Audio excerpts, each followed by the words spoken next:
Professore, la vedo preoccupata, c'è qualcosa che non va.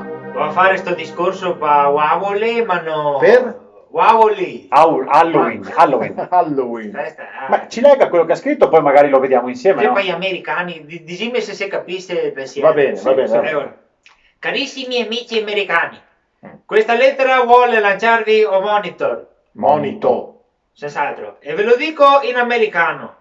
Noi di Italia no Wavoli.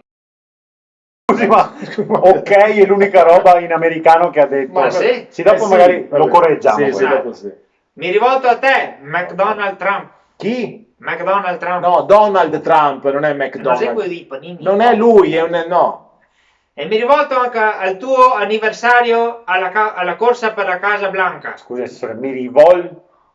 All'avversario, alla Casa Bianca, non sei Casa Blanca. Esatto. Siamo in Marocco, siamo Stati Uniti, assessore. So, il signor Iron Biden.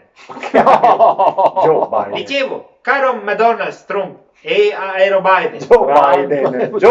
Tutte queste parole americane, però. Vabbè. Sono nomi, assessore. Da anni si è insediata nel nostro territorio una usanza tipica di America. Wavoli. Halloween. Ma sottolineo, de America. Perché dobbiamo fare noi le cose vostre? Veniamo per caso noi italiani finalmente in America a pettarvi in costa le nostre feste? Siamo forse venuti a fare il Redentore a luglio? Veniamo nei nostri forni a cucinare San Martin? Ma cosa c'entra?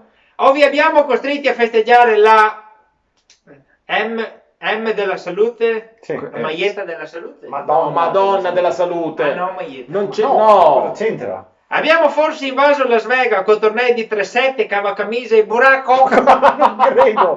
No. Cosa Voi ci c'entra? avete invasi, voi col vostro modo arrogante e burbero, amici americani. Ma soprattutto amici, no? Perché Pertanto, Trump e Bidet, Trump e Biden. pensate ai vostri scheletri dentro l'armadio che noi pensiamo ai nostri. E chiudo con le parole del vostro predecessore, Predecessore. Dai.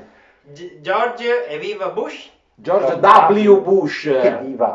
che raccontava sempre questa spassosa barzelletta.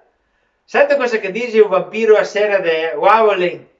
No. Su che se tardi. Hai capito capire? Su che se tardi. Su che seria zucche e tardi. Sì. Ma in dialetto Vabbè, è vabbè. su che se tardi, Sì, no. Assessore, io Hai la capito saluto. capire? arrivederci, salve. Zucche e tardi. Sì. Nel senso,